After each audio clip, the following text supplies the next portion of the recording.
Muito bem, amigos. Falando sobre a cosmovisão bíblica, a lição número 12, a parte de domingo, onde vai tratar sobre Jesus, o grande modelo. Se estamos estudando sobre a questão de vida, morte, eternidade, todos os erros que esse mundo está proporcionando, tudo que a mídia pode assim apresentar para fazer a nossa cabeça e tirar o nosso foco daquilo que é espiritual, promovendo crenças como a imortalidade da alma, tirando Jesus do cenário da salvação e colocando o ser humano como ele mesmo pode se salvar. A reencarnação fala sobre isso. A pessoa nasce e renasce várias vezes até evoluir num patamar que ele pode ser transferido para um outro paraíso. Jesus, então, é tirado de lado. A ideia de que a pessoa morreu e foi para a glória também é outra ideia fantástica, onde as pessoas tiram Jesus de lado. Porque Jesus disse que ele iria voltar. Ele disse aos seus discípulos, não se turbe o vosso coração, eu vou preparar lugar a vocês e voltarei para vos levar. É uma promessa pessoal. O apóstolo Paulo diz assim, nós não queremos que ninguém seja ignorante com respeito aos que dormem. Aqueles que dormem vão ressuscitar. Então, ninguém pode ir para o céu e contradizer a Bíblia, que diz que as pessoas vão ressuscitar, dormirão no pó da terra. Jesus disse, nosso amigo Lázaro dorme. E as pessoas disseram, Jesus ele já morreu. Jesus disse, ele está dormindo o sono da morte. Vão esperar a ressurreição. Jesus ressuscitou Lázaro, ele morreu de novo, vai esperar a ressurreição quando Jesus voltar a segunda vez nesse mundo. Ele é o nosso grande exemplo. Então, para resumirmos uma vida cristã nessa terra, nós temos que usar uma frase. A vida cristã só pode ser vivida em obediência a Deus e a sua palavra. É isso que resume a vida cristã. Jesus é o nosso grande modelo até a eternidade. Por isso, a senhora Ellen Armour, ela foi à China para pregar o evangelho para os chineses. Diante de um auditório, ela começou a pregar, as pessoas começaram a gostar. E ela pensou, será que eu consigo dizer para essas pessoas o que o apóstolo Paulo disse para as pessoas da sua época? Sede meus imitadores como eu sou de Cristo? Ela disse, eu preciso de oração. Um desespero tomou conta da alma dela. Ela disse, como é que eu vou dizer para as pessoas, sede meus imitadores, imitem a minha pessoa? Ela disse que foi até um armazém, se ajoelhou em cima da mala dela, orou a Deus, entregou a sua vida e disse que foi assim uma entrega muito pessoal de coração.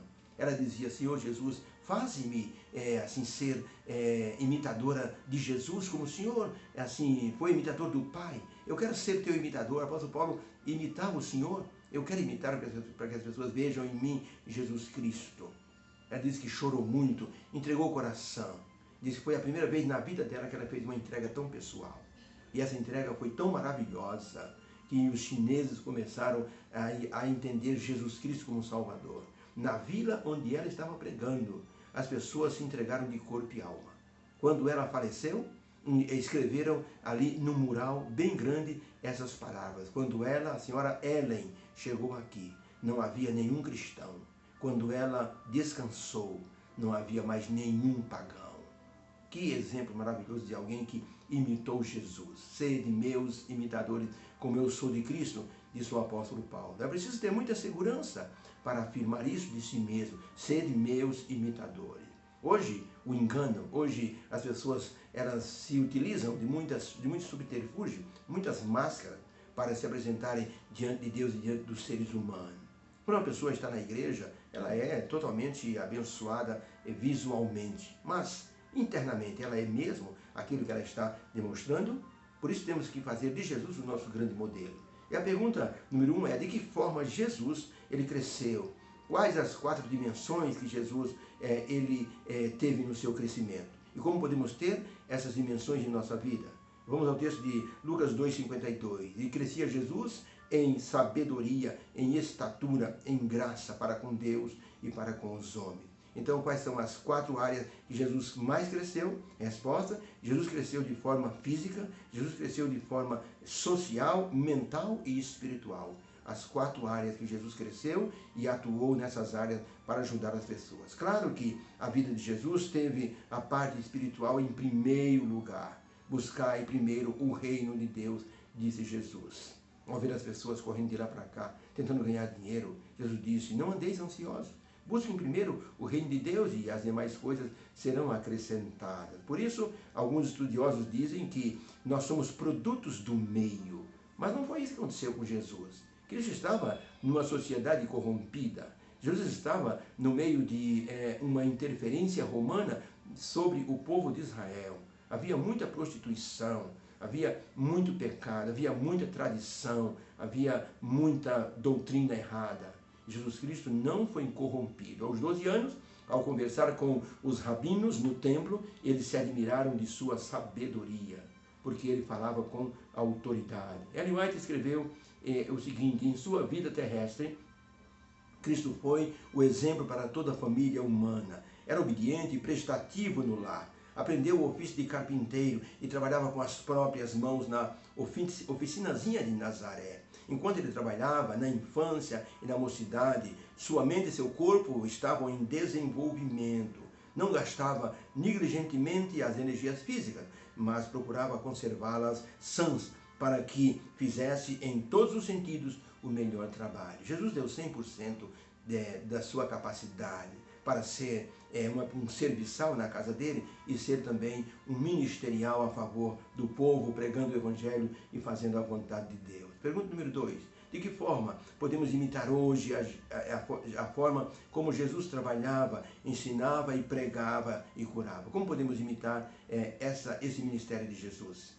Está em Mateus 4, verso 23, a resposta. E percorria Jesus toda a Galiléia, ensinando nas suas sinagogas e pregando o evangelho do reino e curando todas as enfermidades e moléstias entre o povo. De que forma podemos imitar Jesus nesse ministério? Resposta: nós podemos hoje dar estudos bíblicos, nós podemos pregar nas igrejas, nós podemos, assim, pregar em outros locais, e ainda podemos orar pelos doentes, ministrando ensinamentos de saúde natural e ajudando as pessoas a terem uma vida mais saudável. Nossa missão é anunciar a salvação a todos e orar por todos, falando do que é melhor para a saúde das pessoas. Para tanto, precisamos mudar nossos hábitos de vida para que possamos falar daquilo que nós estamos praticando ou vivendo. Talvez seja necessária uma reforma pró-saúde em todos os sentidos para a nossa vida. Um dia uma mulher chamou o grande filósofo hindu Mahatma Gandhi. Ele disse: Senhor Mahatma, Senhor Gandhi, eu tenho um problema, meu filho gosta muito de doce de açúcar. Será que o senhor não poderia ensiná-lo os malefícios do açúcar para que ele pudesse entender e assim evitar comer tantos doces? Ele ainda é pequeno, tem apenas 10 anos. O grande filósofo Gandhi disse: Senhora, a senhora pode voltar daqui a um mês, por favor? Ela disse: claro. Ela imaginou: deve ser muito ocupado, o senhor Gandhi, o filósofo, deve ensinar muitas pessoas, deve ter muitas viagens. E voltou um mês seguinte. O senhor Gandhi assentou-se com o menino e conversou com ele quase 1 hora. E a mãe escutando tudo. Quando terminou, a mãe disse: muito obrigado, senhor Gandhi, mas me diga uma coisa, por que o senhor não falou isso que o senhor falou para ele agora? Me pareceu assim tão simples. Por que o senhor não falou há um mês atrás? Ele disse: senhora, é que eu era um grande usuário de doces e açúcar. Eu tive que me disciplinar primeiro para ensinar esse menino aquilo que não servia para a saúde dele. A mãe entendeu. É o que precisamos fazer na questão de ensinar as outras pessoas. Ministrar a cura através de uma oração. Mas eu não tenho poder. Você tem poder, você tem força. A força que você tem vem de Deus. Use a força que Deus lhe deu. Isaías 41, verso 10 diz assim: eu, Senhor, eu te tomo pela tua mão direita. Então, se você estiver conectado na fonte de toda a força, você tem o poder que vem do céu. Use a autoridade de Jesus para fazer aquilo que Deus já comissionou a todos nós. E de pregar o evangelho, anunciar, curar as pessoas que estão precisando do poder de Deus. Que o Senhor nos abençoe. Que haja uma bênção para imitarmos Jesus nesta vida. É o que nós pedimos a Ele, que Ele nos abençoe. Obrigado, Senhor Jesus, porque o Senhor foi o nosso grande modelo. Ensina-nos e faz de nós um modelo perfeito nesta vida, para que outros possam nos imitar como nós imitamos ao Senhor. Nos dê essa graça, em Teu nome pedimos. Amém. Beijo no coração, feliz domingo a todos, para você e sua família. Deus abençoe e que a semana seja abençoada. Amém.